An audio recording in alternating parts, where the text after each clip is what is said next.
kỷ niệm cũng như chúng ta có thể nói là Đại hội đồng giáo phẩm của người Dao chúng ta. แนะนำเปียเจยวี Đây là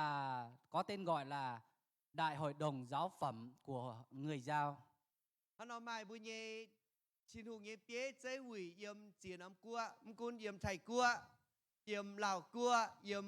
mấyกัวเอ็นเชาเจนเจกัวtu tài cáp sun. Vì thế cho nên các hội thánh ở tại các nước, những nơi mà chúng ta được đến chỉ cử những người đại diện là những mục sư truyền đạo và các chấp sự trưởng đại diện cho hội thánh từ 4 nước Việt Nam, Lào, Thái Lan và nước Mỹ. รถจุยไม่กัวเยกวนไม้กันน้องกัวเฉาบัวจ่วงเจ้าตายยังไฟไม้ออก Trung Quốc. ออกมาจงกัวเยเมียนบัวจะเจ็ด dạ. โอ้ Xin thêm một đất nước nữa, đó là đất nước Trung Quốc cũng có cử đại diện đến tham dự kỳ Đại hội đồng giáo phẩm chúng ta lần này. ดิวแองอันเฮ้ยให้ออกให้วัวให้เฟียนก้องไม้จงกัวเยเมียนมัวอย่าเฉาเจ็ดตายอย่าฟินฮังเยแองอย่าน้ำกัวออกเยี่ยมอังกฤษออกอังกฤษแต่ปูงอย่าฟินฮังเยไม้ลิวจันฟินแซงตุ๊เฉาเจ็ดบัวเปียฐานนั้นน้ำวี Xin thêm một đất nước nữa, đó là đất nước nước Anh, mà cũng có cử đại diện đến tham dự kỳ Đại hội đồng giáo phẩm lần này cùng chúng ta. ทำได้เป็นเต้าจุนออเจียเต้าเมียนมัวเยี่ยมกันน้ำกัวตุ๊เพียเท่าในจันเจแต่ปูง Đây là kỳ Đại hội đồng giáo phẩm người Dao lần thứ nhất. ท่านนอเก่งเป็นลงให้ฉังตรงบัวตุ๊ตายเท่าในตุ๊ปอดเท่าเมียนมัวก็เยียวต่อมัวเยี่ยมในปูงจันเจแต่ปูงเยี่ยมเมียนมัวตรงบัวไฮเฟียนใต้เหล่าดาวะใบอินหอยตุ๊làm saoเท่าในตุ๊วางบัวเมียนมัว Cảm ơn Chúa đã mở đường dẫn đưa hết thầy những người tại đất nước khác đã nghe người Dao ở tại Việt Nam này tin nhận Chúa, nhưng ngày hôm nay cho tất cả quý vị đến để được thấy tất cả những người Dao tin Chúa thật sự rất đông, rất được khích lệ. ท่านไหนนอนนอมเจียงโหออกบัวออยโทจุ๋ยแนะนำเจียงโหปุนลงชิงฟินแซงออกฝาตายแต่เย็ดออกก้องเตว่าจิบบัวอย่าจุ้งเมียนมัวจิบจันเจยีฟินแซงอย่าจิบบัวเมียนมัวเยี่ยมเจียน้ำกั้วเยตุเปียทนายอย่าให้เฟียนก้องออกตั้งปูยีฟินแซงอย่าเบนเจนอัวเปียงฝาตายจิวปุนออกฟินแซง Thì giờ này xin mời mục sư Triệu Lồng Sinh sẽ lên để tiếp đón cũng như chào mừng quý quan khách. อันนอโท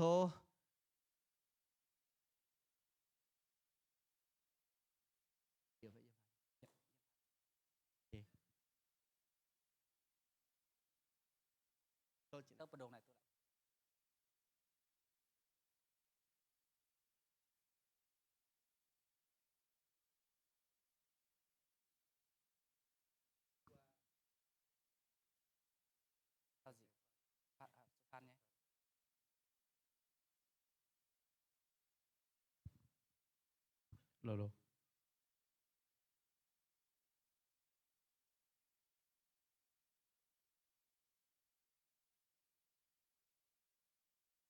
Tại yên nó ở thô lành sinh thiên hùng ở.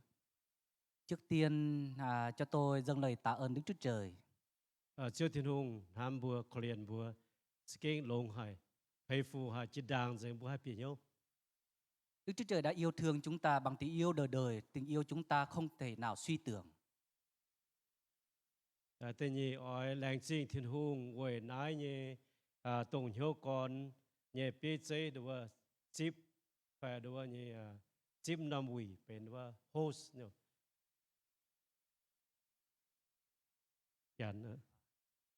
Cảm ơn Tổng hội miền Bắc đã tạo điều kiện cho tất cả những hội thánh người Dao, rồi cho những tôi tớ người Dao được có cơ hội ở tại đất nước, tại một nơi là rất là khang trang và đẹp đẽ và trung tâm của đất nước như thế này. Rất là cảm ơn quý vị. Ở lành sinh đùa nhé yếm nái thì bùa ta phim sang mà chám nhém bà tìm tu sạp yếm nái. Xin kính cảm ơn đến ba quý tôi tớ Chúa đang ngồi tại đây Cũng có nhiều tôi tớ Chúa đang cầu nguyện nhưng có thể nói chưa có mặt tại đây. Dạ xin lỗi ạ, 4 vị ạ. Tại giờ sẽว่าฟินแซงสั่งแต่nhìฟินแซงหมักchỉ mình thảฟินแซงhàng. Thì giờ này xin kính giới thiệu đến một sư Nguyễn Hữu Mạc là phó hội trưởng Tổng hội miền Bắc. Xin kính mời một sư đứng lên để quý vị được biết ạ. Thôฟินแซงสั่งกี่สินอ่ะ Dạ, โทษจะสินแต่ปุ่นว่าบัวบายบัวแรงจริงทิ้งหุ่ง dạ đây là một sư Bùi Văn Sản, hội trưởng Hội Thánh Tin lành Việt Nam miền Bắc, cũng là hội trưởng Tổng hội miền Bắc. ฟินแซงหมักชาวฟินแซงแห่ง Một sư Mạc là phó hội trưởng Hội Thánh Tin lành Việt Nam miền Bắc. โทษจะสินอ่ะปุ่นบัวแรงจริงทิ้งหุ่ง Dạ. Dạ, đây là một sư Hành ạ. ไอ้มาฟินแซงเตียนยำหายโทษจะสินอ่ะอันนี้หาย Đây là một sư แรงจริง Triệu Văn Tiến, เจียวจันฟุในเมียนบัว Chiêu Trần Phụ. Đồng nhau hài, đồng nhau tự tại miền. Ô nay sẽ bùa miền Phi Sang. Đây là một mục sư ở trong cùng sắc tộc chúng ta là người Dao. Dạ rất vui mừng. Chỉ mình nó bữa ở đó như mình xếp như ở làng trên nhiệt trung biểu hủy như miền mùa nhiệt trung ở yếm chia năm tập trung như và Phi Sang luôn. Ok. Thôi em mà thôi. Ok. Dạ, xin kính mời một sư Luân ạ. Được giới thiệu nhưng mà không biết. Dạ đúng rồi, đây là một sư. Dạ, một sư đã tạo điều kiện giúp đỡ Hội Thánh người Dao. Là chính là Phi Sang luôn. Xin cảm ơn một sư Luân. Dạ. Phi Sang luôn đi chẳng tu lũng. Một sư nói là một sư nhớ một sư Luân đó. Một sư nên giáo gì con đó nhàn cái nào cũng hiểu ngon nữa. Vì một sư có chỉ và dạy cho một sư đây cái từ ăn ngon đó. Dạ. Ok mà tao phải phụng đó tao thô bộ mà ok mà đã thô đối với ship bữa miệng bữa tỏi đối với thằng chàngว่าลายchiêm Phi Sang con bữa mai chăm năm cua như ta cáp chiến yếm nay sẽ vừa ỏi đối với làng Trinh Thiên Hùng bây giờ ỏi đối với chia thảo Thiên Hùng như em sinh đồng hải như hồ bùn bùa chia phiền miền và bình chế bữa con thảo bữa yêu miền phải chăn chế miền phải nằm quỷ sẽ bữa choàng kiên đối với tinh thần này nhung. Thì giờ này xin kính giới thiệu đấy là quý mục sư là những vị lãnh đạo ở tại đất nước khác. Có thể chúng ta đây tới Chúa thông công với nhau được biết nhưng mà đây có nhiều người chưa biết thì giờ này sẽ xin được bắt đầu giới thiệu. Ok. Yếm nằm quỷ như bữa hải như dung, bữa hải như sinh kín, bữa hải như tổ. Yết xuống sẽ biểu minh thảo Thiên Hùng ham được hà lô bún bùa. Qua kỳ hội đồng này những gì chúng ta được nghe từ lời Chúa, từ ban hát hay là lời cầu nguyện được sức giàu, tất cả đều bởi tình yêu thương của Chúa. Chúng ta rất là vui mừng và tạ ơn Chúa. Bún bùa yết xuống tu mai buồn choàng cái này cái lông hải. Cho chúng ta cùng hiệp chung đây rất là tạ ơn Chúa vì điều đó. Giờ ở đối với chia thảo Tổng Thiên Hùng tu kiến tại thành kiến điều lệ bền nằm quỷ tu thảo ý chẳng này tạo là bền đối với yết quan miền đối với rất dành ý bữa bền quỷ yếm zoom. Thì giờ này sẽ cho chúng ta biết được rằng để có kỳ đại hội đồng này có rất nhiều người đã vì chúng ta cầu nguyện, vì chúng ta hy sinh rất là nhiều điều. Mời Trần Phin Sang. Xin giới thiệu một sư Phổng Trần Phin ở tại là đại diện cho những hội thánh ở tại người Dao ở tại miền Nam. Xin một sư đứng lên để hội thánh được biết ạ. Okay. Mời Yun Hang Phin Sang. Miền Bắc có một sư Hiang. Mời Trần Hoàng Phin Sang. Cũng có một sư Hoàng Trần Vàng nữa. Mời Bê Phin Sang. Có một sư Đặng Văn Bay. Mời Lai Chiêm Phin Sang. Có một sư live stream, dạ. chào chiến đó là chiêm in phiên sang, Cũng có một sư chiêm ên, ya chào tràn yun phiên sang, dạ. Có một sư Trần Yun là đại diện cho những hội thánh ở tại đất nước Lào. chào yao tràn phiên sang, yao tràn như thế nào? Có một sư Giao Chán cũng đại diện cho bên tất cả những tôi tớ Chúa ở tại bên Mỹ qua. chào vườn kieng phiên sang, Có một sư Vân Kính nữa. lành sinh bữa tu quảng châu hồ tham nhé đó là bền thành cái bền hủy thành cái tên này in hoài bữa tại cáp chút nhà na sẽ mai quan miền đó như bền tại nhá. Cảm ơn những tôi tớ Chúa vừa được giới thiệu đã cộng tác cũng như hiệp chung cầu nguyện cũng như giúp sức gợi ý để chúng ta có kỳ đại hội đồng này. Dạ lên xin á quân tổ nên tôi sẽ cùng tham có. Sẽ có. Ok đó chị mình nó vừa hết chip thảo đó như sẽ đó rút chun đó rút chun đó như anh hết chip bây giờ chung liệu giờ ỏi đó như mới vừa hiểu thảo đó giờ năm tập trung nó thôm vừa chỉ xin ô bướm có giờ ta tam miền bùa bữa con thảo đó giờ hắn năm tập trung tài nhé nó thôm vừa chỉ xin đó. Dạ, vì thì giờ không được cho phép nên sẽ giới thiệu nếu mà đọc đến ai đến từ đất nước nào thì đất nước đó tất cả những người đến từ đất nước đó sẽ đứng lên để cho cả hội đồng được biết. Tự nhiên nó hỏi thô với yếm Trung Quốc tạo đó mùa với yếm hải thô với Dạ, chỉ xin ô. đất nước đầu tiên đó là đất nước Trung Quốc ạ, chỉ có một người mà thôi. Mà nữ giới nữa. Dạ, cảm ơn Chúa. Chị mình hỏi đó thô với yếm Lào Quốc tại như miền múa. Dạ, xin mời đất nước Lào ạ, những ai đến từ đất nước Lào xin đứng lên. Chị mình thô với yếm Thái Quốc tại như miền múa với Dạ, yếm xin hải thô mời chỉ đất xin nước ô. Thái Lan, những ai đến từ đất nước Thái Lan.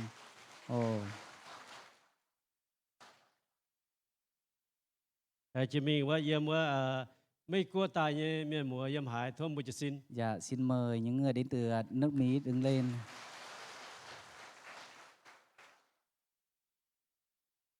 Chị mình thảo bữa nay như bữa nay buồn tệ sẽเป็นchiêu nó cả ha yếm Việt Nam từ Pung mà yếm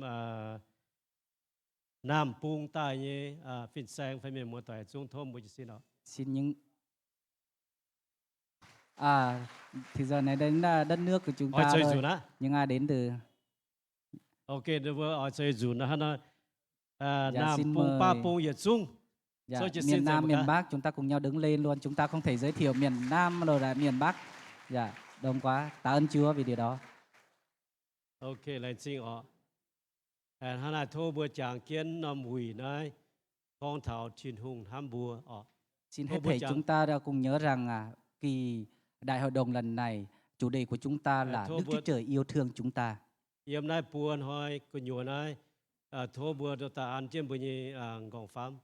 Những gì chúng ta cùng cố gắng trong 3 ngày để chúng ta thờ phượng Chúa, xin chúng ta tiếp nhận để chúng ta làm bổ ích trong đời sống của mình. Bữa buổi sẽ hồ bữa chàng thảo thiên hùng nhé ên đồ hải hồ nhá. Kể cả lúc chúng ta nằm ngủ chúng ta cũng nhớ và không được quên đó là ơn Chúa đang được bày tỏ và thi thố trên đời sống của chúng ta. Với chiếu nhé ên hồ hải bữa sẽ là tu cáp chân hăng nôn nhá. Vì tình yêu thương lớn lao của Đức Chúa Trời. Thô bữa đồ như lồng nằm trắng lồng như ham thảo chiếu thiên hùng ên. Xin cho chúng ta hãy thầm nguyện trong lòng rằng ơn của Chúa thật sự rất là lớn lao trên đời sống của chúng ta. Thô bữa phụng bình hữu biệt thảo dung biệt thảo sinh kín biệt thảo xuân tổ biệt thảo chia nhung đó như thô bữa chàng thảo thiên hùng ên sinh đại hồ nhá. Xin chúng ta hãy dâng trọn tấm lòng tâm trí của chúng ta cho những gì lời Chúa cũng như làm chứng cũng như hát thánh ca để chúng ta cùng ngợi khen Đức Chúa Trời. Lành sinh. Xin cảm ơn.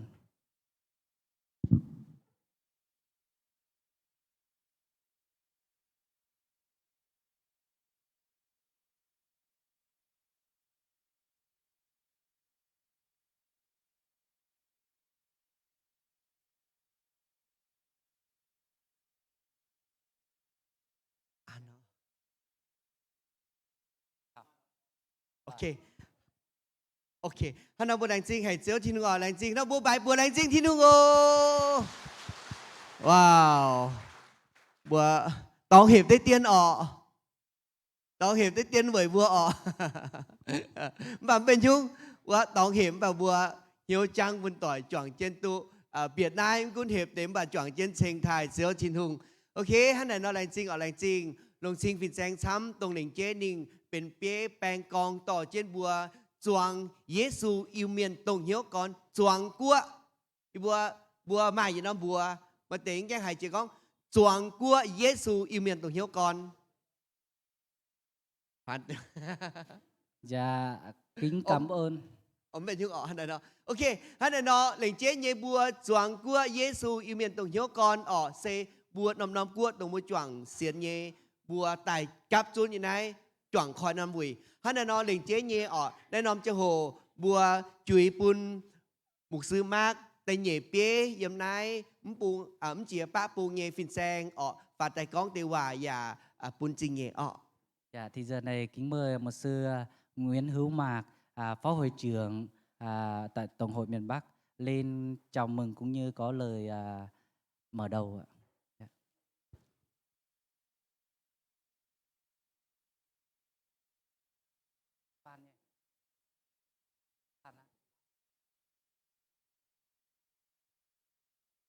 Lời đầu tiên tôi xin được thay lời cho Thường trực Ban trị sự Tổng hội. Xin được chào mừng tất cả quý vị mục sư xa gần đã hiện diện trong thánh đường buổi chiều hôm nay. Tiết thô bây tí tòng tổng yếm pa bông mày nhẹ yết chung niềm bùa tổng hiếu còn thốt cho yết thảo bùa yết chung yêu miền yếm chiến năm của tôi thật thản in hỏi. Chúng tôi rất là cảm ơn Chúa vì các mục sư ở nơi rất là xa nửa vòng trái đất từ Hoa Kỳ, rồi các mục sư ở Thái Lan và những nơi rất là xa và vẫn quan tâm đến cộng đồng người Dao tại Việt Nam chúng tôi. Nì con nì bùa online trình thảo yết chung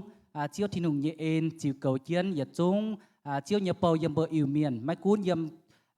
cô nhớ tòng dấu bung chỉ đào thấu mình bà tôi tại thảo này và mà hiếu quả thảo yết chung yêu miền xiên chiếu yếm Việt Nam từ bung. Chúng ta cảm ơn Chúa vì tấm lòng yêu mến Chúa của các mục sư truyền đạo, các cô, các bà là người Dao mà chúng ta đã có được một chương trình rất là đặc biệt này. Lãnh trình chiếu bùn bùa yết chung tổng chiếu nhớ bầu phìn sang phải yếm chụp ba miền cổ mai cuốn miền xiết miền chảng bùa bùa ngỏ lò chiếu thiên hùng nhớ và tôi tại cặp chun yếm này. Cầu xin Chúa ban phước trên hết thảy quý tôi tớ của Chúa để trong 3 ngày ở tại Hà Nội này là 3 ngày chúng ta sẽ nhận được nhiều phước hạnh, nhiều sự dạy dỗ đến từ nơi chính Đức Thánh Linh. Thốt chiếu thiên hùng xây phú bùa bùa yết chung bùa bùa kia bùa biên ho yếm này bùa bùa hải chip tút chiếu thiên hùng nhớ và yếm bùa màu tàu miền nhớ mảnh. Thay cho lời chúc mừng trong dịp Hội đồng Bồi Linh Giáo phẩm của người Dao hôm nay. Tí tòng tổng vớt nì bùa tổng hiếu con ăn hơi chào bùa yêu miền Giêsu yêu miền tổng hiếu con. Thường trực Tổng hội có một nắng hoa tươi thắm xin được gửi tới ban tổ chức nhưng cũng như là chúc mừng cho tất cả quý tôi con của Chúa đang hiện diện trong thánh đường buổi chiều hôm nay. Nì bùa chăn chơi tổng hiếu con nì bùa giả chào chiến bùa Giêsu yêu miền tổng hiếu con ăn hơi với nái nì bùa mà nán piang nì bùa ỏi chào chiến bùa ăn hơi. Và bây giờ thì xin kính mời mục sư trưởng ban tổ chức Ý đại nó diện chỗ cho ban thô- tổ chức bước lên thế này để chúng ta nhận nắng hoa. Ý nó chỗ thô lông chinh phì sang và tài chip tổng nì bùa yê piang.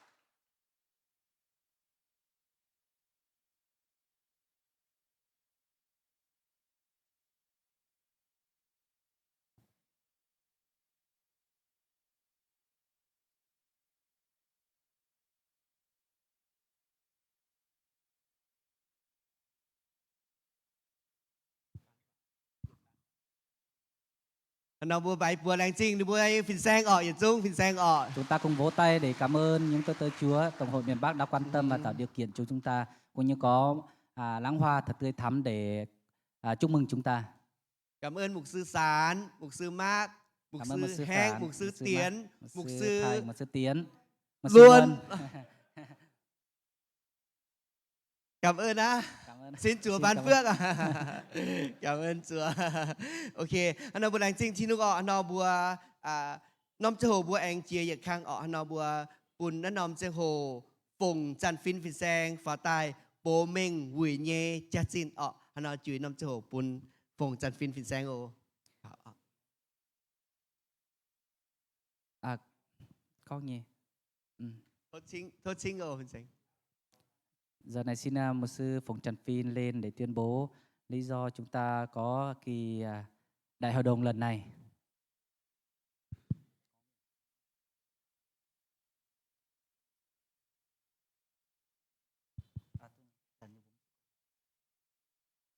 Thọ cho dễ bùa dịch xuống tùng chiếu kín tài nhẹ khu bầu. Bùa trực kinh lãnh trình hệ chiếu tin hùng. Bùa mai tu cao hòa tài vị trình chiếu. Mai tu cao hòa tài vị lãnh trình chiếu. Đỉnh chế sẽ dễ ỏi con tí tiền thảo bùa nhẹ vùi như cha trình. Vùi hay nhung bùa mai nòm vùi. Bùa thăm thảo bùa chẳng dây quốc bùa xiên chiếu tài y nhàng buông nhị chiếm nhàng. Bà bùa buông nhị chiếm nhàng. Nếu bây giờ chúng tôi bùa chia quốc cho bùa tu hải con tại yếm chia nòng quốc bùa yêu miền bùa hiếu tỏi mai tế cái hiếu tỏi mai tế bùa hải phiến mai tế bùa hải phiến mai tế bùa hiếu tỏi yếm Zoom Facebook Messenger in hỏi bùa lãnh trình chiếu tin hùng tỏi trên bùa chia quốc chiếu kín tại nhị bầu bùn bùa tu tài cấp xuống tỏi yếm nái nếu bùa tu chuẩn trên quỷ nòng biết giấy quỷ buồn hâm thảo con nằm biết chế hủy kinh mai quay tàu chăm nhé mà tây ỏi tài bả hải tu tài chỉ kinh yếm kiều bang biển phía vua tàu sinh ta hải tu tài mà tây chọn nằm bá kiều bang chăm còn thằng nằm bùng mèn bá bùng mèn chăm nhé kiều bang chọn mai tu tài bả nằm tòng xe tí tòng thốt chuối rồi mình buồn mạn mạn phao mình buồn bùa nếu giờ con thảo con về hủy như cha chín sẽ yếm Giêsu yêu miền tổng hiếu con mấy cua tập bung kia con nên bua tò nghiêm về hạ dĩa bua chân xây cua nếu thấy liệp kiều bang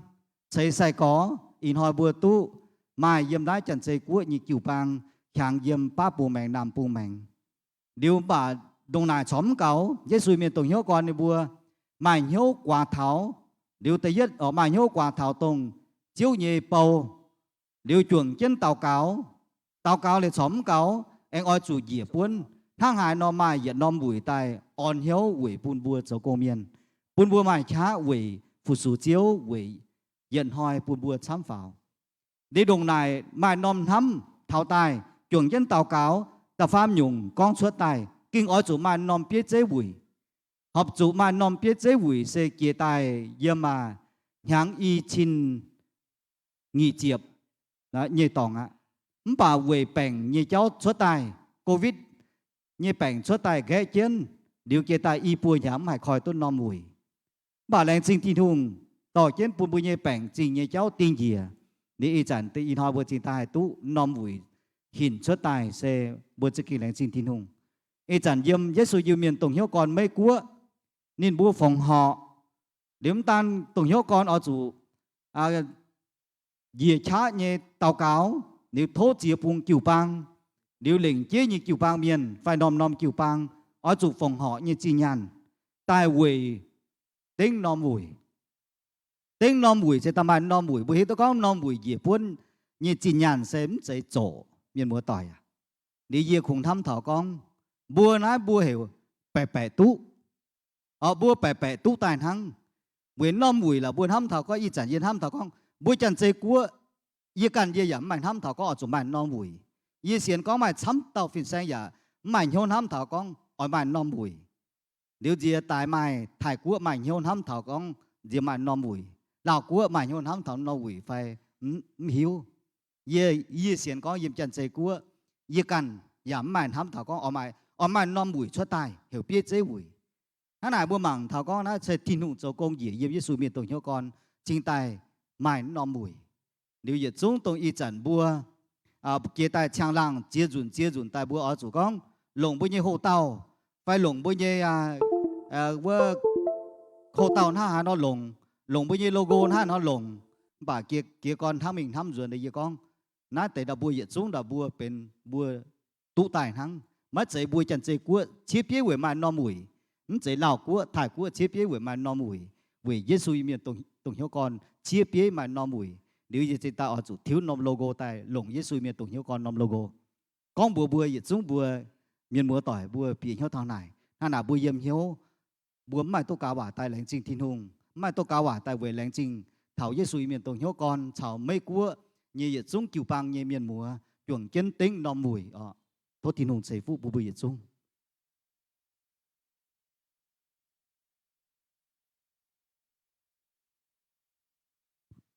thôi chui bây giờ chúng ở liệu lúc thôi hiểu phá tại phan và nó chúng bây giờ dập bươn tại ham có hiểu phá phan và giờ sẽ có hồi để bữa con nó giờ hay thôi như để phá tại con xuất miệng để phan xuất miệng kiểm chủ phan thế này thì giờ hiểu thao giờ chịu phá à giờ có gì là mà miệng tại phan và bà hiểu giờ số hiểu giờ chịu phá tại hiếu một nhé ấy em cho nên tùng phi sang để bữa tùng hiếu con cả hiếu một nhé phan tòng mà tại phan nhẫn chủ thôi bữa chúng ta cao với giờ chám ồ tôi chỉ tiếng xây phú xây chứng mình bây giờ cho chưa như công gì họ tuân dụng chân mình bữa làm ta cao với làm thôi chú ý chúng ồ Amen lãnh trình thiên hùng nghe bố này bền chẳng hát chẳng hiểu xuống chủ tao đã hiểu bó trả đã chủ bó ở hay là nó thiên hùng nghe miền này ở thiên hùng nghe công viên này ở hàng yên được 4 buổi có hít yên to lên bài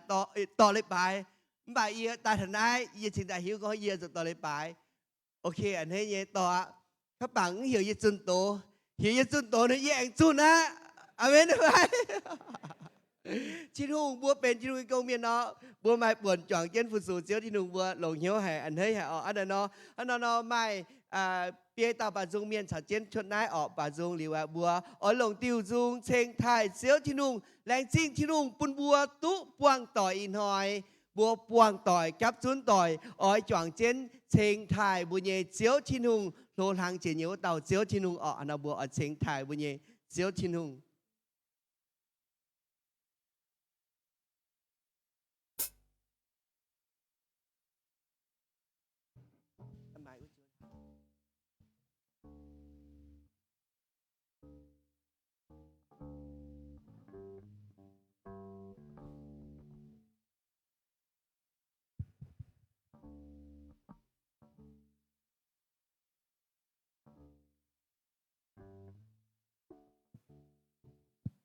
ok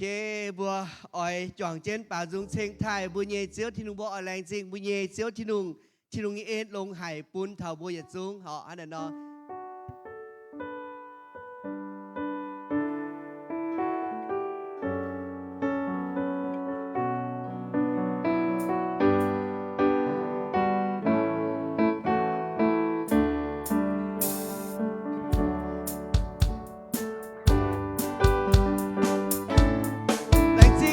tú tài cắp xuống nhiều nay Hà Nội dịch xoắn ghế giấy hỏi tài cắp xuống chọn chết sinh thai xưa đi ra mến số gì xin rồi số gì xin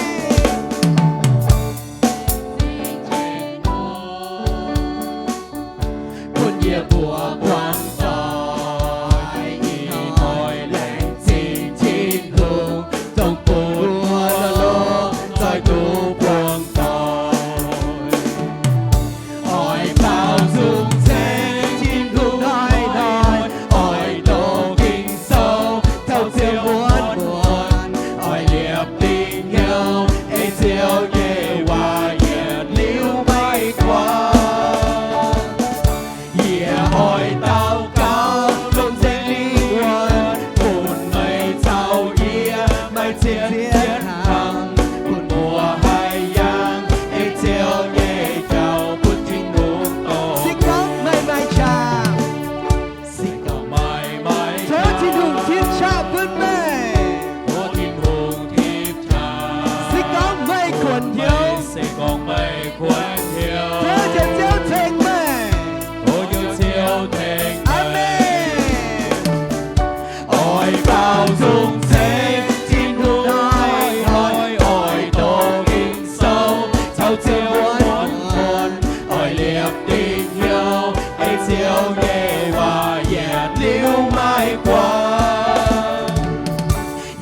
bùa sự kiện này chính hệ chiếu thiên đường tu buồn bùa buông tỏi yếm nay hà nội yếm xìa đâm búa nhì miên bùa cơ yếu tàu bùa đại buông tỏi choàng chiết khơi mùi ôi bao dung sẽ chín hương nói ôi tổ kinh sâu trao chiều muôn muôn ôi liệp tình yêu ấy chiều nhẹ và nhẹ lưu mãi qua ôi tao cao lông trên linh quần tồn mây sao mãi chiến hàm cùng mùa hay giang ấy chiều nhẹ chào bốn kinh hương tỏ mùa xịt cỏ mãi hai tao mới mãi cha thối thiên đường tím cha buồn mây chào có yeah thiên cùng thiếp cha bốn hai tao khuất nhiềuอย่าphiền hăng nghe thối thiên đường tím cha on về nhiều on về nhiều ôi bao dung thế chim hung nói ôi tổ kinh sâu trong chiều muôn muôn ôi liệp tình yêu ê chiều nhẹ hòa nhẹ lưu mãi qua yeah ôi tao cao ôi tao ôi lông tình yêu lông tình cha lông tình buồn sinh thái buồn nhẹ chiếu thiên đường buồn mùa hay giang yên chiều nhẹ chào con kinh ôi bao dung thế ôi bao dung thế chim hương nói ôi tổ kinh sâu khao chiều muôn muôn ôi liệp tình yêu ê chiều nhẹ và nhẹ lưu mãi qua yeah ôi tao cao tao chiếu thiên ôi đường tao cao lông dây linh lông tình linh quân lông tình yêu tao chiếu thiên đường chiến hầm buồn mùa hay giang ê chiều nhẹ chào buồn mùa hay giang ê chiếu thiên đường chào buồn mùa hay giang ê chiều nhẹ chào phúc thiên hùng thọ buồn một bài bùa trên thiên đường amen này xin chiếu thiên đường buồn bùa chú quang tỏi yếm mìn hỏi yết chung thiên đường nhẹ bế chơi ở đại cáp chun nái kinh anh hơi hài dân nhiều on lọ hài yếm nái thiên đường nhẹ yếm bùa yêu miên cái nhúa yếm bùa yêu miên bà đông xây bùa nhẹ chia tàu phiên sen ở tông phu sú chiếu thiên hùng tại lào đáo hải tu cáp chun yếm nái phiên hang yếm dây yếm chân dây để pung yếm mấy cuốt để pung yếm thay để pung yếm láo để pung anh chiến om để pung tổng bùa tu cáp chun yếm nái kinhเป็นบัวห้องให้เย่บัวห้องให้เย่จังบัวห้องให้เย่จังโหปุนเถ่าเมย์จะเย่อาเมนบัวเชงไทยบัวเย่เจียวที่ดุงฮันเอาบัวกับชุดเย่จุงจวงที่ดุงเย่เปี๊ยเจ๊จวงที่ดุงเย่แปงจวงที่ดุงเย่ปูตายกับชุดเย่นายปุนบัวหลงเจงเหี้ยวหลงเจงชะหลงเจงเชียเชงไทยบัวเย่เจียวที่ดุงบัวเองหลงติวจุงเชงไทยบัวเย่เจียวที่ดุงเจียวที่ดุงโลไห่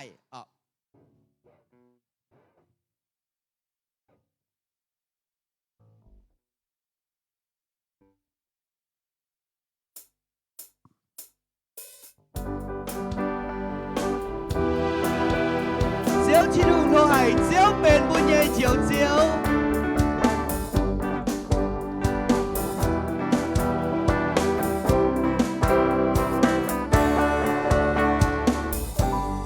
chiều chín hương lô hải chiều bền bùi nhẹ chiều chiều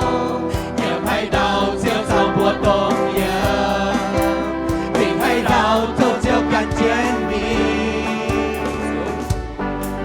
chiều kinh năm cao cao công xiên công cao chiến chiều chiều chiều tu buồn bùa tu bèn đại chiếc con trên buồn chiều Giêsu buồn kinh oi chủ con chiều nhẹ hòa buồn kinh oi chủ hàng tràng hàng chiều lòng tình nhiều lòng cha nhiều Hallelujah trên chiều Giêsu chiếu sự kinh năm mùa thu nhận mùa Giêsu nói hoa oi chủ tao cao chiếu thế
liên tục khẩu chiến chiếu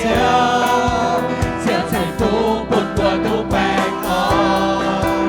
ta chiếc con trên của chiếu Giêsu một kinh ơi chủ quan chiếu nhẹ hòa một kinh ơi chủ năm tràn năm chiếu lúc dễ chiếu lúc trái nhiều Hallelujah Thánh chiếu Giêsu chiếu cho kinh đám mùa có miền mùa Giêsu đòi hỏi ỏi dù tao cao chiếu thánh giáo tôi phun mùa hiếu chính trình phun hỏi hỏi mày cha thánh chiếu Giêsu là ơi dù nam là ơi dù hàm là cho bùa can cho bùa vòng đồng chiếu đòi hỏi tao cao đòi hỏi bằng đi sâu chiếu Giêsu, cuộc kinh ỏi chủ hoàng chiếu nhẹ hòa, cuộc kinh ỏi chủ năm cha năm chiếu, lúc tình yêu, lúc trái nhiều, Hallelujah. Thánh chiếu xuống của ta, thánh chiếu Giêsu chiếu cho kinh năm mùa, cho miền mùa Giêsu, mùa hai ơi của ta.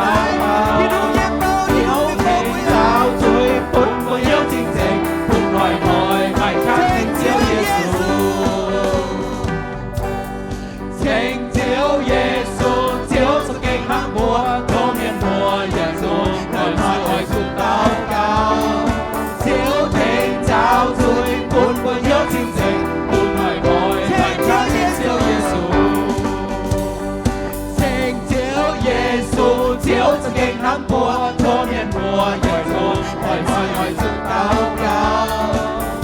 Chiếu thánh giáo chuối, phun của hiếu chính trình, phun hỏi bài cha thánh chiếu Giêsu. Phun hỏi bài cha thánh chiếu Giêsu. Phun hỏi bài cha thánh chiếu Giêsu. Amen. Amen. Bùa thiên hùng yếm bồ, bùa thiên hùng yếm bang. Bùa mày cha ỏi sen thải chiếu thiên hùng. Amen. Amen. Anh bùa số chân bảo thiên hùng sen thải bùa nhẹ chiếu thiên hùng chiếu kinh thô hải. Miền mùa bùa nhẹ chiếu kinh thô hải bùa nhẹ chiếu tông chế lung chế đấu tàu chiếu thiên hùng phủi tu bùa rằng và phủi tu bùa sen của tàu chiếu thiên hùng và phủi tu bùa phù sù chiếu thiên hùng và phủi tu bùa cho bùi mèng bùn chiếu thiên hùng phù sù chiếu thiên hùng ọ. Chiếu kinh thô hải.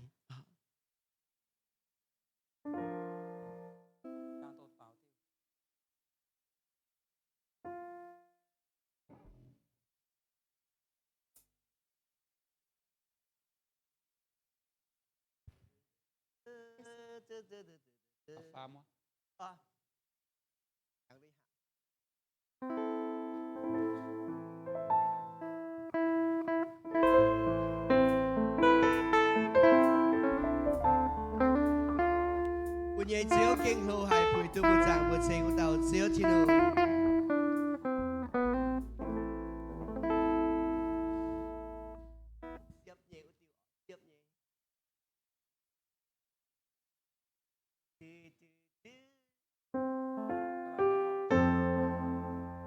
Các bạn mới học vừa rồi đấy.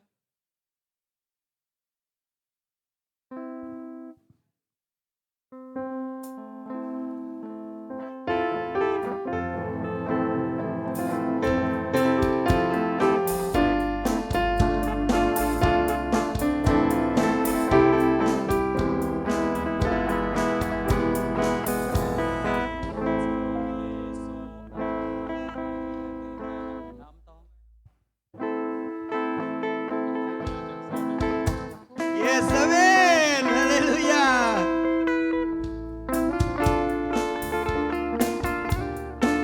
Bùi nhẹ chiếu kinh lô hải. Amen. Chiếu Giêsu ơi, yêu vùng thiên yêu Chúa mang về,为主交感，最后见你满足，海战不黑，海战主海把恩惠，阳光外露。 Hãy subscribe cho kênh Ghiền Mì Gõ để không bỏ lỡ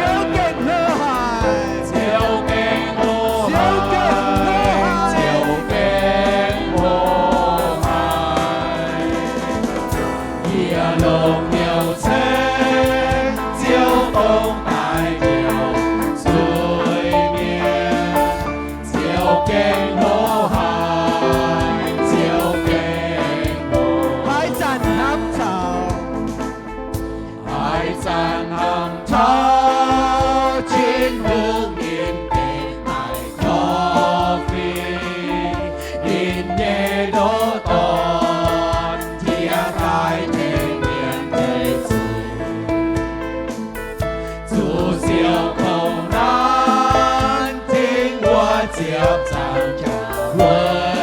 耶耶多接救，为救可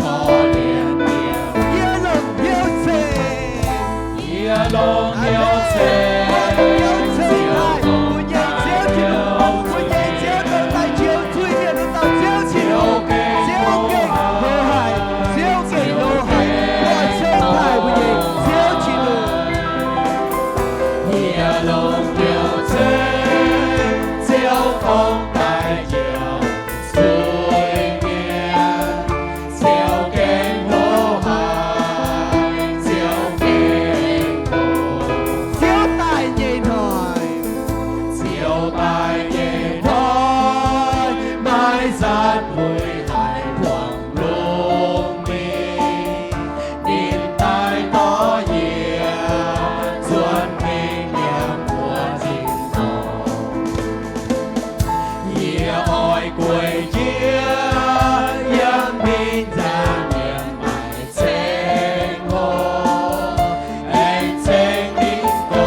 và phủi tụ bùa trình của tao chiếu đúng vậy cho xây số tí nhé thô xin tăng quê liêm viên sang và tài tàu bùa ta cao chia con bùa nhé nhưng dùng ở thố thì đúng can sẽ en phú dìa bùa nhé quỷ na ở thố xin viên sang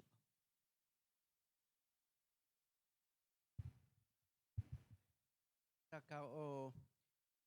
ô chiếu thiên hương mày chỉ kén lô hải mày cần chỉ kén tông đụt tàn hang phủi tụt chênh mày cần đụt tàn hang phủi tụt thai chiếu ai bật chỉ kén làng chênh cơ mày chẳng tham anh em hám chẳng tham anh em bùn khu phiền dễ tai dầu y bờ ba miền khu phiền sẽ tông chiếu Giêsu cana mày cần xía mà nhẹ màng dễ bám kén tai tại em chậm chạng trả dầu y bùa chiếu ai bật chỉ kén làng chênh hai mày ô chiếu chênh mày y bùa giả thốt chiếu thành kén y bùa táo tao biển hai năm vị nhà miền chăn chăn chẳng chân mày hang hà nòn ham y bùa mày ham y bùa đồng hải chám mày xía mảng y bùn y bùa giả thốt chiếu chẳng kén bùn y bùa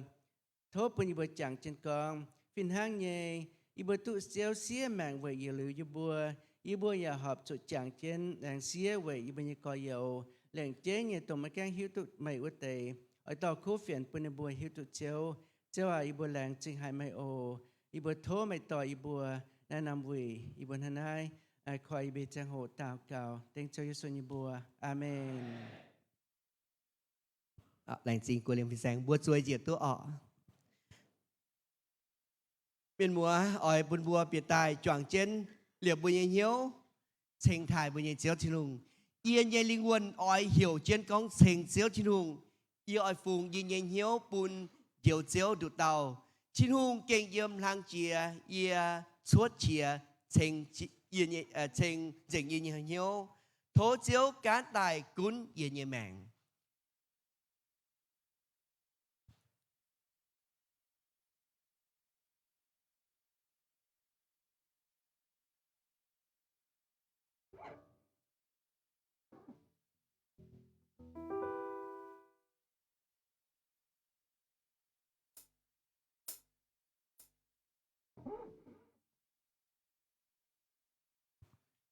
เป็นมัวบัวเก่งแรงจริงให้เจ้าชินุงออกบนบัวมาเย็นได้อย่างชังออกตากับจุนยันไนเป็นตรงบัวทำเจียเย่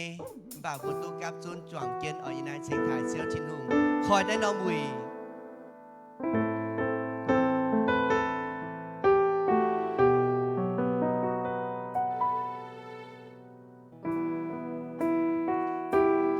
yên yên linh quân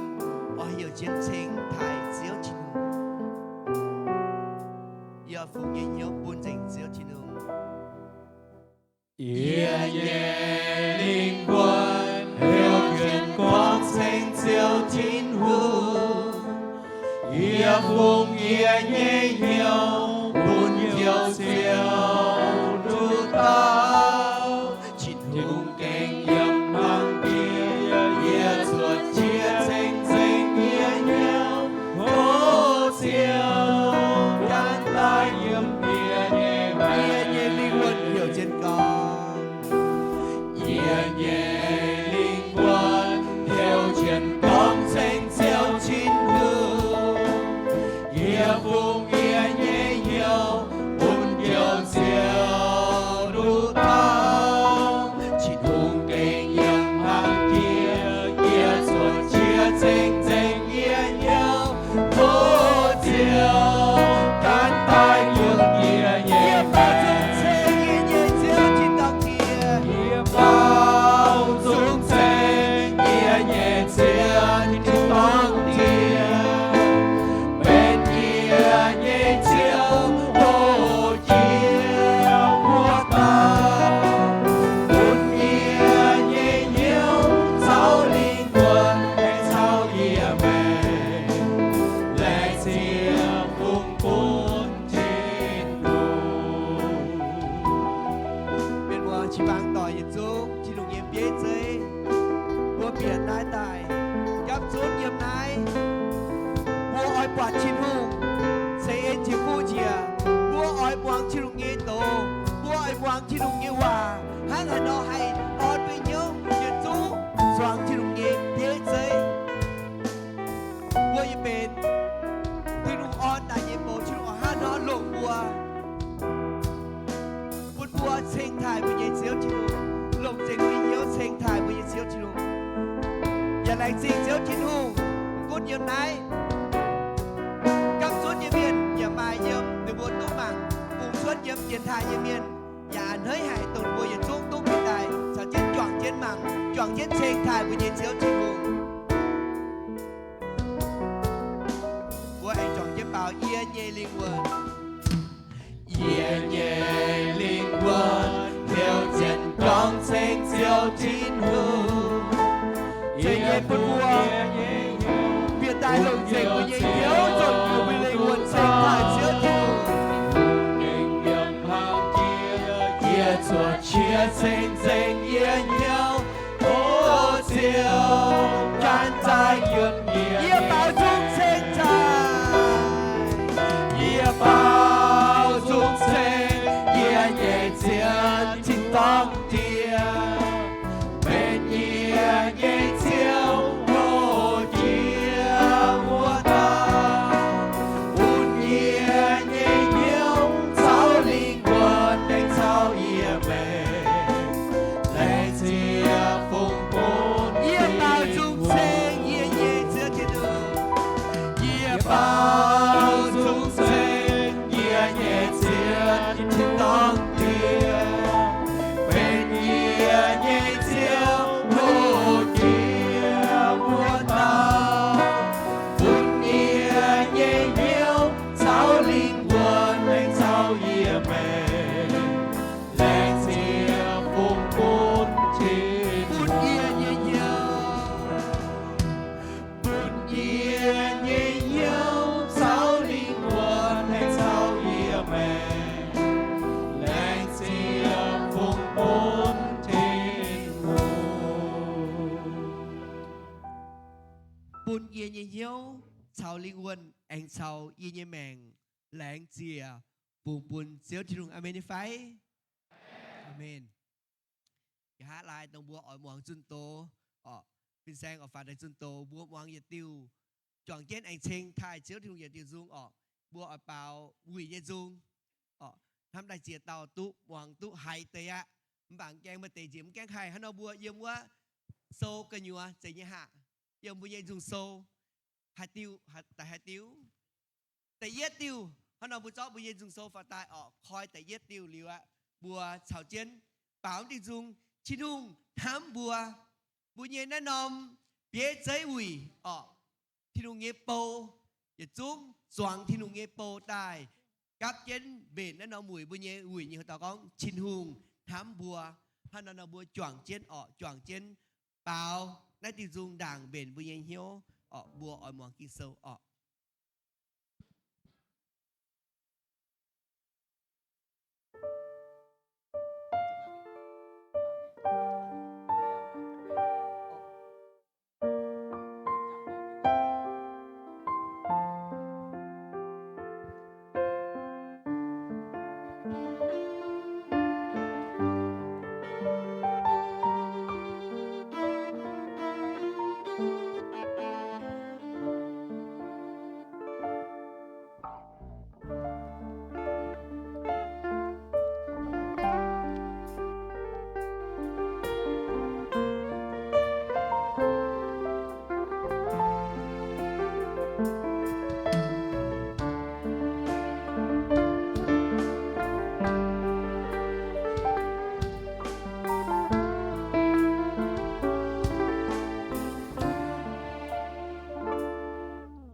chiều nhìn hương thắm bùa tình xía nín đu tòn với dấu buồn tung là khu chiều phai nhé va kính yêu xuân khu phiến búa biển cõi nhiều ôi chọp hiu thầy chiều chiếu bằng thố sinh linh nhẹ cha thánh buồn yêu chiều Giêsu cảnh hăng thấy buồn sinh xia nín mến tay vừa yêu buồn buồn sinh tai họp Chúa xía mẹ với buôn căn tàu và tu diêu nhìn hùng thăm của nhiệt liêu mái xa nhìn hùng thăm của mái hải đồi siêu thiên hùng thăm của kinh sáng hỏi cán vinh tay cũng cán mây tồn thiên thu siêu thiên hùng thăm của kinh sáng hỏi cùng ngài cạn gói nhiều giàu hơi hai bìa bùa anh choàng chết em tiêu dung nhẹ lên keng lùng heo chín hùng thám bùa lùng kia miền dịch buôn địa đồ to chế su kỹ tụ chỉ đã bằng kênh đại nhiều buôn lùng kia miền đại sinh diếu chín hùng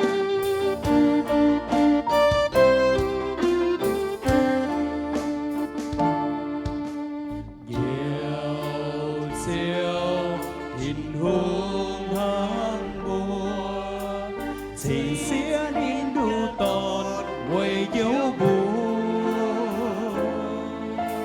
tùng là khu chiều phai nhé va kính yêu xuân khu phiến buông cõi nhiều ôi chòm hiu xây chiếu chiếu bằng ô sinh linh nhẹ cha thấy buồn yêu chiều Giêsu kinh thắm thấy buồn tình xia nín mến tay buổi yêu buồn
xíu chi nung ham hay bùa lành chinh hay xíu chi nung anh nói thôi thương sẽ yên sẽ phụ lành chinh anh nói bùa lành chinh chi nung bùa tụ chia con bùa nhiều quỷ yếm y án liu nó nắm chừng nên nắm chừng hồ nhà thâu chừng hồ tông bùa mai chừng hồ hoàng xuân tổ nhưว่าanh nói thôi chính mục sư sàn yếm này chia ba bùa nhẹ bế chế sim e nhẹ bế và tại xuân tổ truy nắm chừng hồ bùn mục sư sàn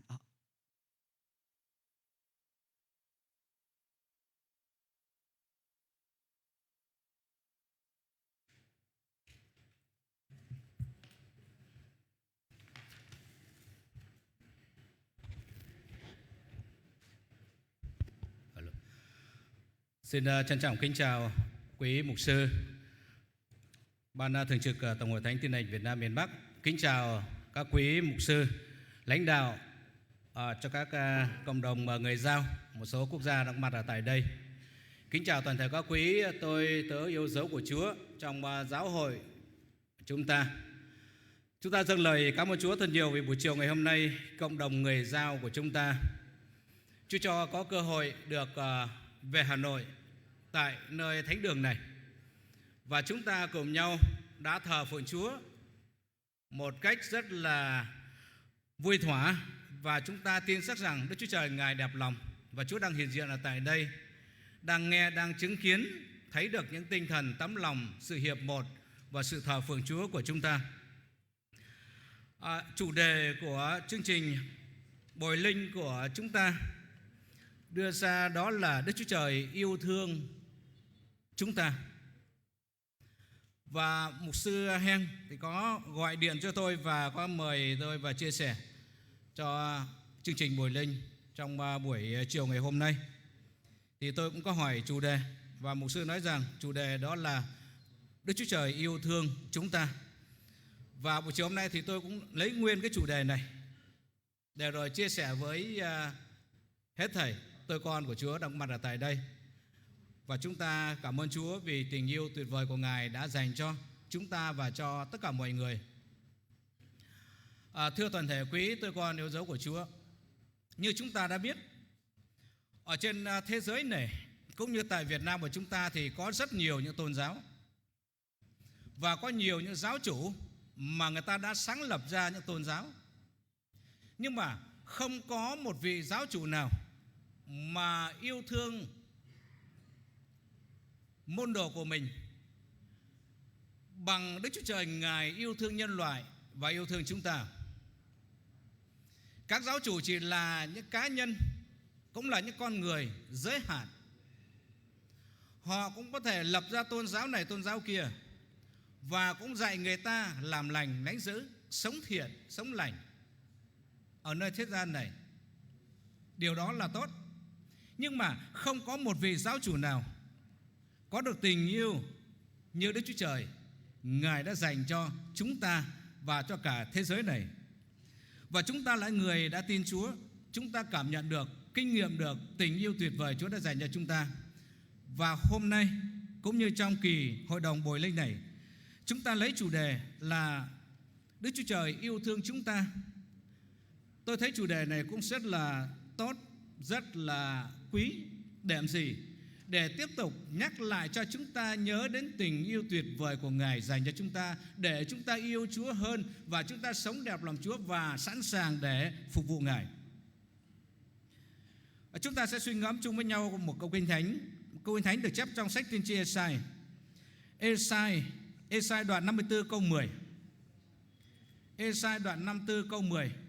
chép thế này: dầu núi rời, dầu đồi chuyển, nhưng lòng nhân từ ta đối với ngươi chẳng rời khỏi ngươi. Lời giao ước bình an của ta chẳng chuyển, Đức Giê-hô-va là đấng thương xót ngươi phán vậy. Dầu núi rời, dầu đồi chuyển, nhưng lòng nhân từ ta đối với ngươi chẳng rời khỏi ngươi. Lời giao ước bình an của ta chẳng chuyển, Đức Giê-hô-va là đấng thương xót ngươi phán vậy. Đây chính là lời giao ước,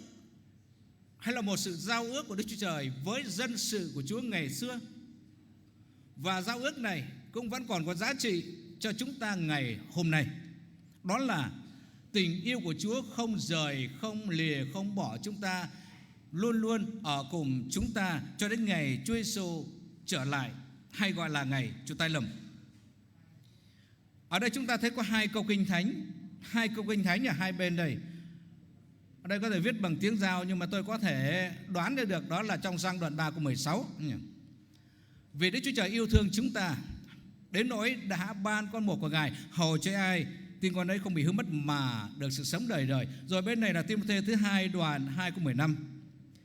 Đó là gì? Hãy chuyên tâm cho được đẹp lòng Đức Chúa Trời, như người làm công không chỗ trách được, lấy lòng ngay thẳng để giảng dạy lời của lẽ thật. Như vậy một bên đó là tình yêu của Chúa dành cho chúng ta. Chúng ta đã nhận được tình yêu của Chúa rồi, thì bên này Chúa không những kêu gọi chúng ta là tôi tớ của Chúa và dân sự của Ngài, thì chúng ta cũng phải lấy lòng ngay thẳng để sống đẹp lòng Đức Chúa Trời, giảng dạy lời Đức Chúa Trời trong mọi người và cho cả dân sự của Chúa nữa. Như vậy chúng ta sẽ đi xem chung với nhau qua 3 phần. Phần thứ nhất, chúng ta nói đến sự liên hệ giữa Chúa và người. Sự liên hệ giữa Chúa và người. Và Chúa phán rằng ta với người. Ê-sai đoạn 54 câu 10. Dầu núi rời, dầu đồi chuyển, nhưng lòng nhân từ ta đối với ngươi chẳng rời khỏi ngươi, lời giao ước bình an của ta chẳng chuyển. Đức Giê-hô-va là đấng thương xót ngươi, phán vậy. Ta với người. Trong lời giao ước này thì chúng ta thấy nói đến một số điều. Đó là gì? Lòng nhân từ của Chúa đối với chúng ta hay dân sự của Chúa chẳng rời khỏi ngươi. Quả đúng là như vậy. Nếu như không có lòng nhân từ của Chúa, hay Chúa không phải là đấng nhân từ, thì chúng ta không thể nào có cơ hội hay là còn sống để mà biết đến Chúa, tin Chúa và thờ phượng Ngài, hầu với Chúa nữa. Rồi ngay cả khi chúng ta đã tin Chúa rồi, và kể cả chúng ta đã là những chức sắc, là những mục sư, là tôi tớ của Chúa, nhưng mà đôi khi chúng ta vẫn phạm tội với Chúa. Nhưng mà bởi lòng nhân từ của Ngài đã dành cho chúng ta, Ngài chấp nhận, Ngài chịu đựng khi chúng ta làm buồn lòng Chúa. Đó là sự nhân từ. Giống như là người cha với các con của mình vậy. Các con nhiều khi nó chưa hiểu biết hay là chưa hiểu hết được tình yêu, tấm lòng của cha mẹ đối với nó. Từ khi mẹ mang thai, rồi khi sinh nó ra, nuôi nấng dạy dỗ cho nó ăn học rồi mọi sự, nhưng mà đôi khi nó vẫn làm buồn lòng cha mẹ. Nhưng mà không có cha mẹ nào mà khi thấy rằng con mình phạm lỗi với mình mà lại sẵn sàng giết nó. Không có ạ nha. Nhưng mà bởi tình yêu, bởi sự nhân từ mà cha mẹ vẫn chấp nhận, vẫn chịu đựng để rồi nó có cơ hội nó ăn năn, nó thay đổi. Thì sự nhân từ của Chúa đối với nhân loại và đối với chúng ta cũng như vậy. Thì chúng ta cảm ơn Chúa. Đó là lời hứa và sự giao ước của Ngài đã dành cho chúng ta. Cho nên chúng ta vẫn còn cơ hội để chúng ta được tôn vinh và thờ phượng Chúa, để ăn năn, để thay đổi, để sống đẹp lòng Đức Chúa Trời. Rồi lời giao ước bình an của ta chẳng chuyển. Đức Giê-hô-va là đấng thương xót người, phán vậy. Sự bình an của Chúa. Cuộc đời này biết bao nhiêu sự bất trắc, bất an, nhưng mà sự bình an của Ngài cũng không chuyển. Nếu như Chúa lấy đi sự bình an ra khỏi chúng ta, hay Ngài không ban sự bình an của Ngài cho chúng ta, thì cuộc sống trên thế giới này chúng ta thấy rất nhiều những sự bất an, sự bất ổn, chúng ta không thể chịu nổi. Nhưng cảm ơn Chúa, sự bình an của Chúa vẫn che phủ, vẫn đeo đuổi trong mỗi cuộc đời của chúng ta. Ngay cả những người chưa tin Chúa, thưa con dân của Chúa, ngay cả những người chưa tin Chúa, khi mà họ có sự bất an, nhiều người họ mặc dù họ chưa tin Chúa nhưng họ kêu đến ông trời. Họ kêu đến ông trời. Đó tức là họ đã quay trở lại với ông trời. Cho dù họ chưa tin, nhưng mà họ quay trở lại với ông trời, họ kêu trời, thì ông trời vẫn giúp họ có thể vượt qua được những lúc mà họ khó khăn, họ bất an. Cho nên chúng ta cảm ơn Chúa. Đức Chúa Trời Ngài tạo dựng nên nhân loại, tạo dựng nên chúng ta, tạo dựng nên loài người, thì Ngài thương tất cả mọi người và không lìa bỏ ai cả, miễn là tất cả quay trở lại với Chúa. Ở tại đây có ví sánh đến một số cái điều ví sánh như sau. Đó là tình yêu của Chúa được ví sánh như cha mẹ với con cái. Ê-sai 49 câu 15 chép thế này: đàn bà há dễ quên con mình cho bú, không thương đến con trai ruột mình sao? Dầu đàn bà quên con mình, ta cũng chẳng quên ngươi. Đàn bà sinh con gọi là con một, rất là quý ạ, và không thể nào mà quên nó được. Ở đây ông bà, cô bác, anh chị và đặc biệt các quý bà, quý cô, chúng ta là những người ở trên miền xuôi cũng vậy và miền núi cũng như vậy. Và khi chúng ta bận phải đi làm trên nương rẫy hay ngoài cánh đồng, rồi con của chúng ta mới sinh ra, nó vẫn chưa cai sữa và vẫn phải bú sữa mẹ, thì những người mẹ thường là phải căn giờ. Buổi sáng trước khi đi làm đã cho nó bú rồi, bú sữa rồi, căn có thể 3 hoặc 4 tiếng sau và về lại tiếp tục để cho con mình bú tiếp. Thì ngay tại đây cũng như vậy. Có những nhân viên ở trong văn phòng cũng thế, ở tại tổng hội đây thôi, khi mà sinh con thì nhiều khi cũng xin phép vào buổi trưa là về nhà để cho con bú, xong rồi tiếp tục lại quay trở lại. Thì người mẹ khó mà có thể quên cho con mình bú được. Nhưng mà dẫu có quên đi chăng nữa thì Đức Chúa Trời Ngài cũng không quên dân sự của Chúa.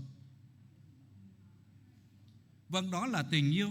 Đó là tình yêu, đó là sự chăm sóc, đó là sự bảo vệ, đó là sự nuôi dưỡng của Chúa cho dân sự của Ngài, và trong đó có chúng ta.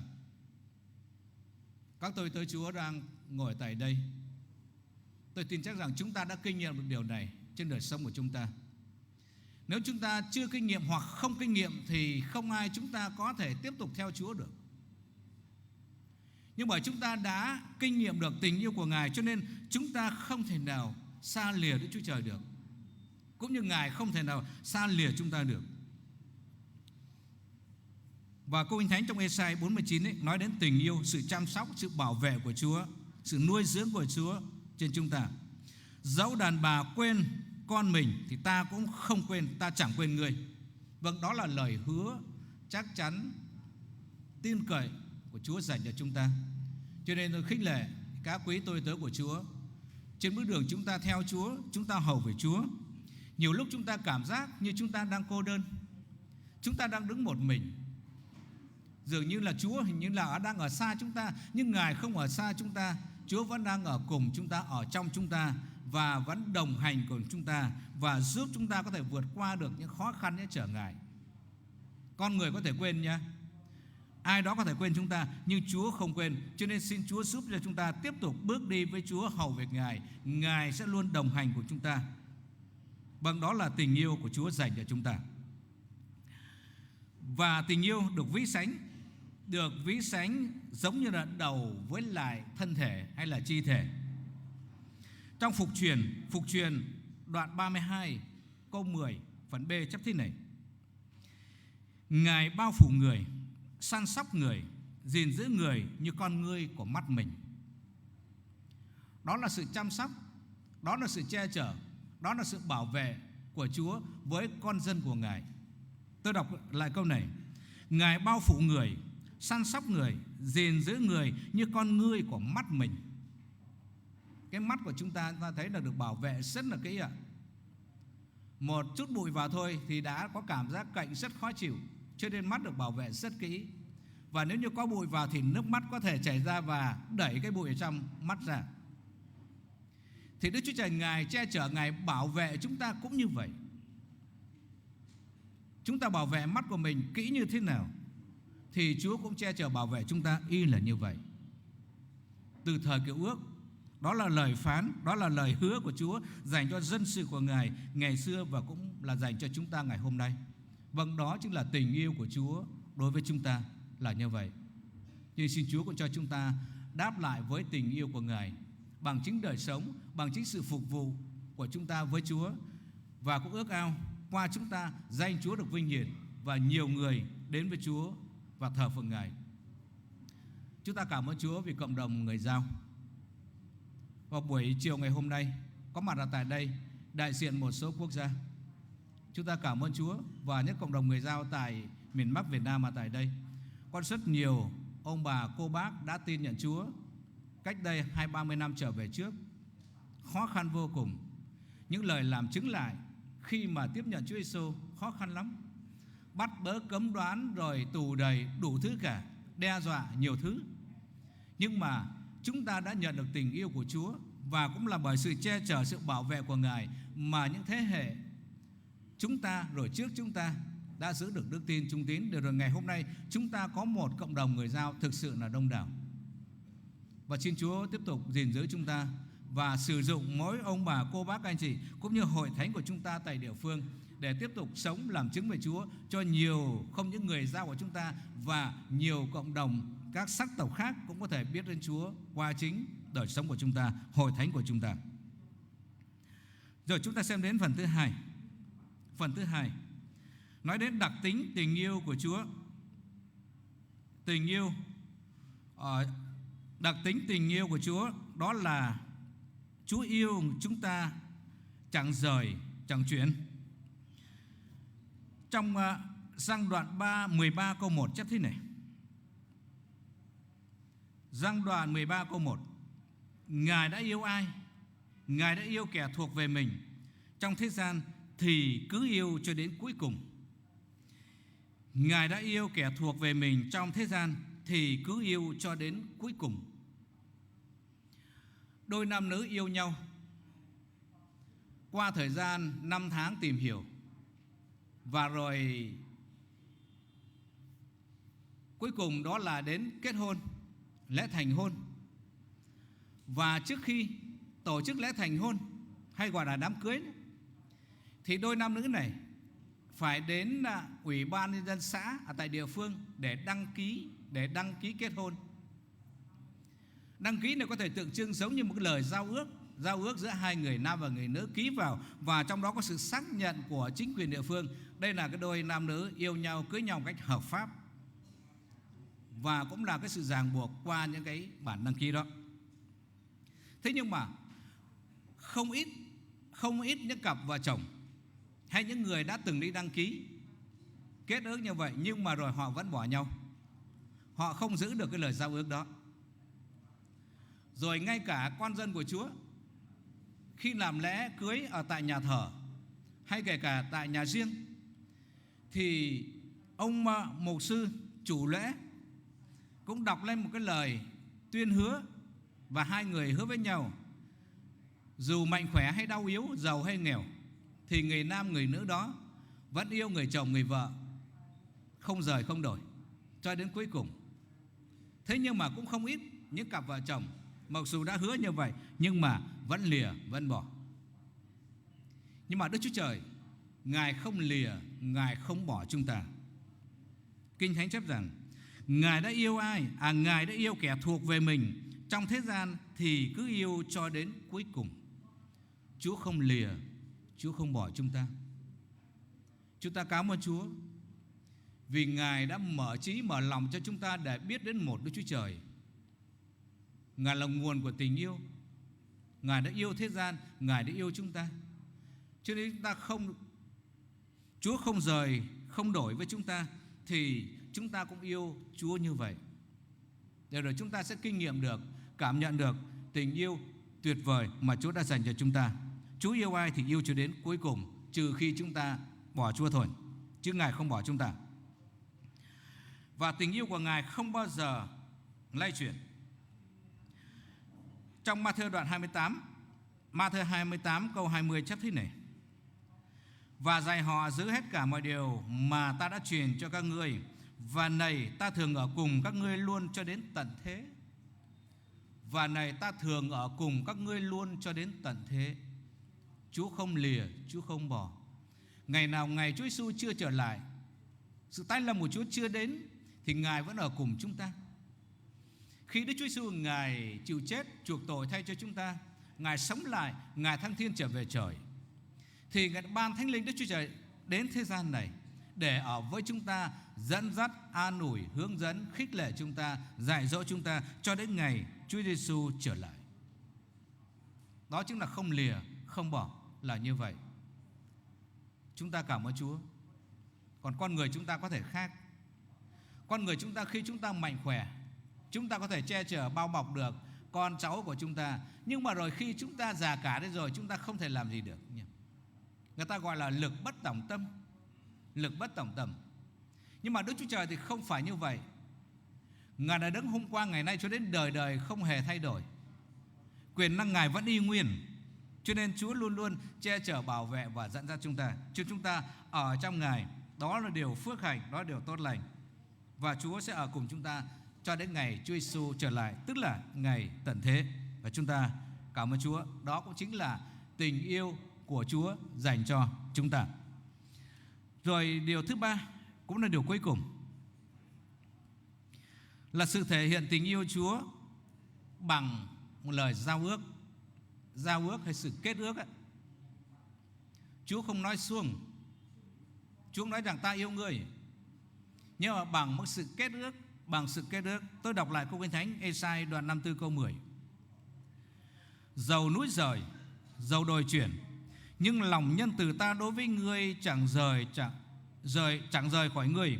Lời giao ước bình an của ta chẳng chuyển. Đức Giê-hô-va là đấng thương xót ngươi phán vậy. Đó là lời giao ước của Chúa dành cho dân sự của Ngài ngày xưa và cho chúng ta ngày hôm nay. Và giao ước này, trong Cựu ước thì Chúa cũng đã lập giao ước với lại nhà David. Trong Sa-muel thứ hai đoạn 7 câu 12 13 chép thế này: Khi các ngày ngươi đã mãn và ngươi ngủ với các tổ phụ ngươi. Ngủ đây tức là khi mà chúng nói đến David là mãn tức là ông chết ấy, ngủ tức là chết ấy nha. Khi các ngày ngươi đã mãn và ngươi ngủ với các tổ phụ ngươi, thì ta sẽ lập dòng giống ngươi kế vị ngươi,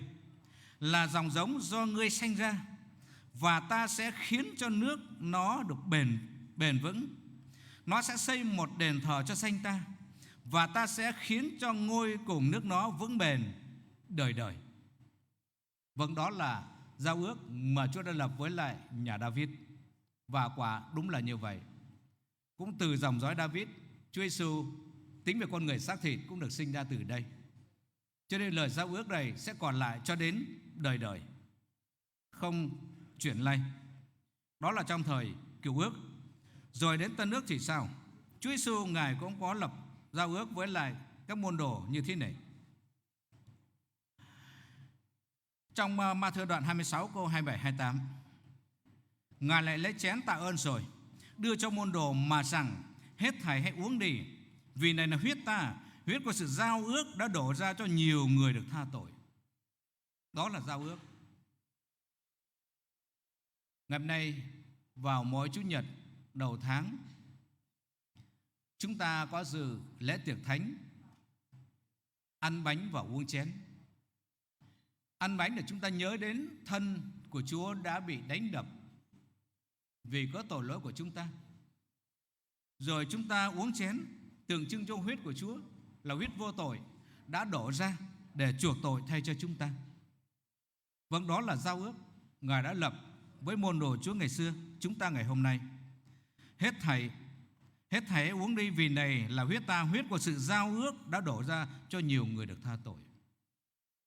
Vâng, thưa toàn thể có quý tôi tớ yêu dấu của Chúa, chúng ta cảm ơn Ngài vì chúng ta đã tin một Đức Chúa Trời yêu thương, một Đức Chúa Trời quyền năng. Nhưng xin Chúa cho mỗi một chúng ta nhìn lại trong đời sống của chúng ta. Trong những năm tháng qua, chúng ta sống và bước đi với Chúa. Có những điều nào chúng ta còn nghi ngờ về Chúa của chúng ta,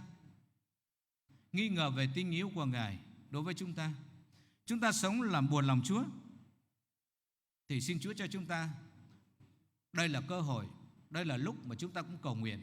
để ăn năn với Chúa. Xin Ngài tha thứ những lỗi lầm, tha thứ những yếu đuối, để chúng ta sống một đời sống đẹp lòng Chúa, để đáp lại tình yêu mà Ngài đã dành cho chúng ta. Chúa yêu chúng ta đến nỗi ban con một của Ngài để chịu chết chuộc tội cho chúng ta. Nhưng còn chúng ta đáp lại với Chúa thì sao? Đã sống đẹp lòng Chúa chưa? Đem lại sự ích lợi cho danh Chúa chưa? Có làm vinh hiển cho danh của Chúa không? Thì đây chúng ta cũng nhìn lại để qua lời Chúa buổi chiều ngày hôm nay. Chính mình tôi cũng như hết thảy chúng ta nhìn lại chính đời sống của mình và cảm ơn Chúa vì tình yêu tuyệt vời mà Ngài đã dành cho chúng ta, để chúng ta sống đẹp lòng Chúa. Và chúng ta luôn nhớ rằng Đức Chúa Trời là yêu thương, Đức Chúa Trời là tình yêu, để chúng ta yêu Chúa, yêu nhau và sống đẹp lòng Chúa, để danh Chúa được cả sáng, được vinh hiển và nhiều người biết đến Chúa và quay trở lại tin Chúa, thờ phượng Chúa với chúng ta. Và xin Chúa ban phước trên hội đồng của chúng ta, trên hết thảy các quý tôi tớ của Chúa, để qua kỳ hội đồng này, hết thảy chúng ta khi trở về, chúng ta sẽ có thêm được năng lực từ Thánh Linh của Chúa, sức mạnh, lòng yêu mến để chúng ta tiếp tục bước đi phục vụ Chúa cho đến ngày Chúa Giêsu trở lại. Amen. Yeah.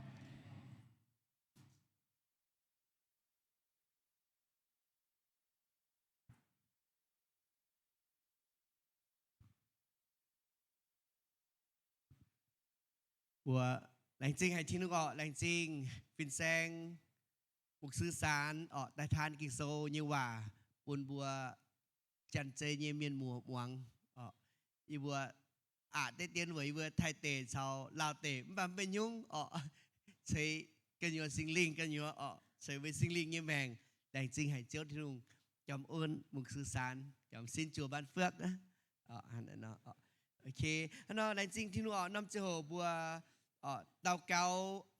chiếu như hòa thô chính đẳng quần bơi phiên sang phá tài tỏ trên bùa tàu cao chiếu như hòa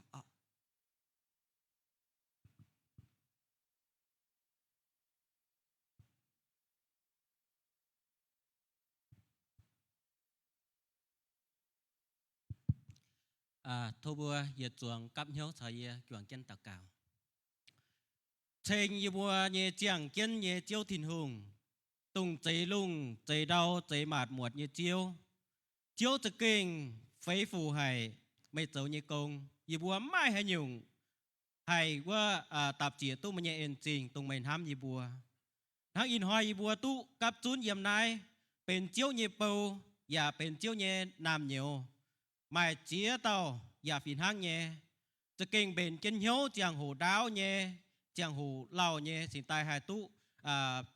tài thảo nai lệnh kia chiếu như sinh linh tỏ kiến yết chúng yếm bia bia chú nòng quựa nhẹ chiếu như nam nhiều tài cấp chun yếm nai in hoa y bùa tu chuồng kiến mong hải chiếu như hòa yếm chiếu như bầu phiền sang sản nên tu bùn tài cho tài bùi bùa tu bọt thảo chiếu hám y bùa mấy cuốn mai xỉ đồng hải thô tôm bông và hai tông đau và hai thủy mai chia nhung xỉ xuất bà chiếu hám y bùa trung nhiệt liều mai coi hiển chiếu lành trình chiếu mình hám y bùa kiến in hoi bùa hải như kinh sâu như hòa tông y bùa ba miền dùng nhẹ phủ chuối ma và hám hệ nhém bà mai chẳng hủ hay là khu bà chiếu hám y bùa nhiệt liều mai là khu giả mai nhiệt liều mai lây y bùa ô chiếu tông y bùa tu hải mấy kinh sâu và tu con thảo sẽ có y bùa càn nhiệm trình mai nhiệt nhung phải như là pháp bìa bà y bùa trung yếm mà tu ở chủ chót chót bà chiếu hám y bùa trung cao lồng y bùa nhiệm trình chiếu tổ chỉ chiếu thành kiến y bùa nhiệt trung tông chiếuกันvà tông phái như hòa bùn yếm nai mắt thái sâu nhị chế bết chàng bùn chiếu như bầu tu con tài bùn y bùa tu hiếu ở chủ Giêsu mày nhân lĩnh y bùa hám chiếu như phái như hòa về chủ chiếu hám y bùa mày phái bùn chiệp nhẹ tàu sài cỏ và bùn phái bùn nhiệt trung lùng đĩa màn phiền miên yếm sinh linh ghé tai của đom chàng ói chủ mình cóm lùng đĩa chun cú phiền nhiệt trung ló miên doan tai xiển chiếuเป็นchiếu như tòn vàเป็นchiếu như xíaเป็นchiếu như nam nhiều yếm chiếu như béo chiếu lành trình chiếu bà y bùaกันyêu miên và tu chiếu hám y bùa miên chế và tu chiếu hám y bùa kín tai khen y bùa tai เป็นchiếu nhẹ bẹ phỉnh bùi bùa chuang kiến phù sú thaiไม่đủ tàu chiếu thìn hùng y bùa như công mắc canh hải trắng y bùa thỏ mai công chám hải y bùa nhiệt trung chia năm cua mà cuốn yếm mấy cua Thái cua Lào cua Trung cua Việt Nam cua chuang kiến nắn bùa cấp cha tùng ế xuất tài họp phiêm tùng ế mà nhẹ kỳ sâu như hòa bùi bùa tu bọt chiếu hám y bùa chiếu tổ trắng mà như công thỏ mai y bùa nhẹ tổ mắc canh trắng bùi bùa màu tàu ở chủ xía màng về chiếu ô chiếu mai tế chiếu như bầu yếm nai mấy canh tuจะkinh xía màng về mây แล้วควายลุงจุยเสียนไม่ไม่กันตุเอเจียวนี่ว่าเจ้าทุสิงลิงต่อยบอินหอยเจียวกันนี่ว่าเปียเทาอยู่บนยแมงอยู่บนเอาจู่ก้อยเย็นอยู่บนยลู่เหี้ยวลู่ฟิมฟิงลู่เอปุ่นเจียวต่ออยู่บัวย่างเจียงเจียวมันยเจียวอยู่บัวไม่ให้โตกันต้นหลงอย่าไม่ให้บางอยู่บัวกันเนี่ยฟิงทางอินหอยอยู่บัวปวดเท้ากันเจฟิงอย่าไม่เหี้ยวเอาไม่เหี้ยวทำถอยบัวอิวเมียนอย่าไม่เหี้ยวทำถอยบัวเมียนเจฟิงอยู่บัวเมียนเจอย่าไม่เหี้ยวกว่าเท้าทำฟิงกันถ้านอเกียร์ใต้จะเก่งเป็นจวงดูเต้าจางเตียทินหงเมย์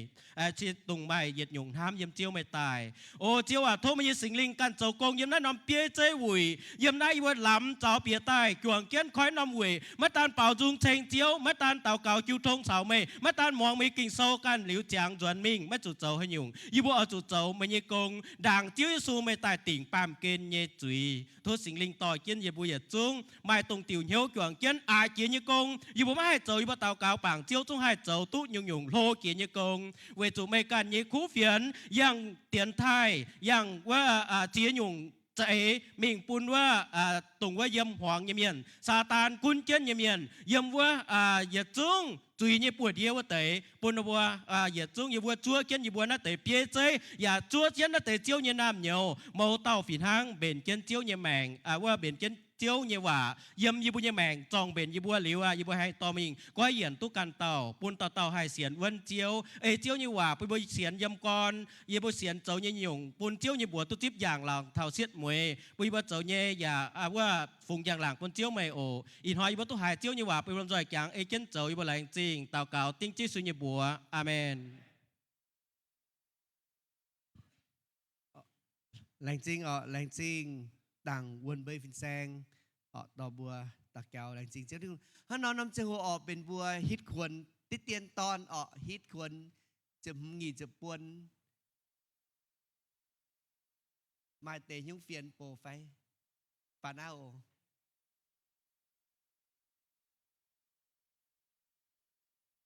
อ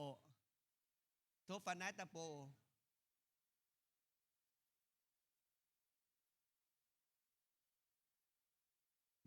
hít ra bữa bữa sáng sinh chiếu sẽ thảo nái ý nó chiều bữa thô chán phi sang bữa tổng hiếu con thì tự nhị bé phải lùi chờ yếm tổng hiếu con phá nái này chào bữa yết nóm cua nghe tổng hiếu con bé tôi y lan bữa phá tài cấp này bữa ám phàng dạ thì giờ này xin quý tôi tới chúa đại diện cho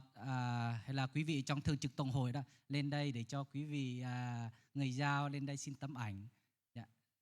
dạ xin quý mục sư ở trong thường trực tổng hội ạ. Bữa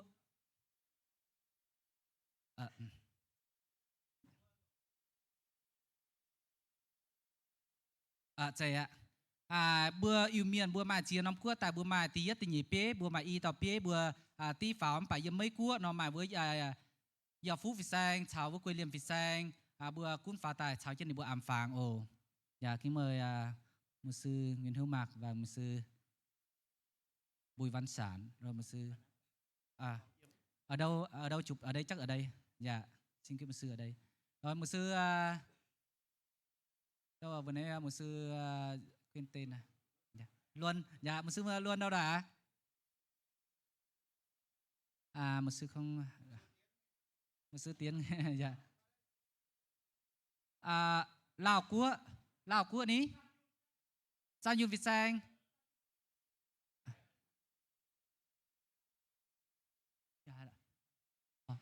đã vợ phải san tự nhiên biết san trình Việt sang thưa vào liều sầu piu tí sầu piu chia vườn chiêu ở vườn chiêu và vườn chiêu thốt vào bay vì sang thì nhị biết súng pháo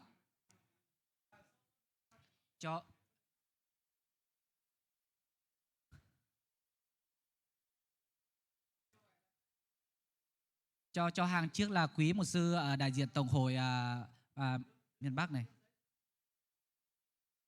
đúng rồi anh em người ra mình đứng ở trên dạ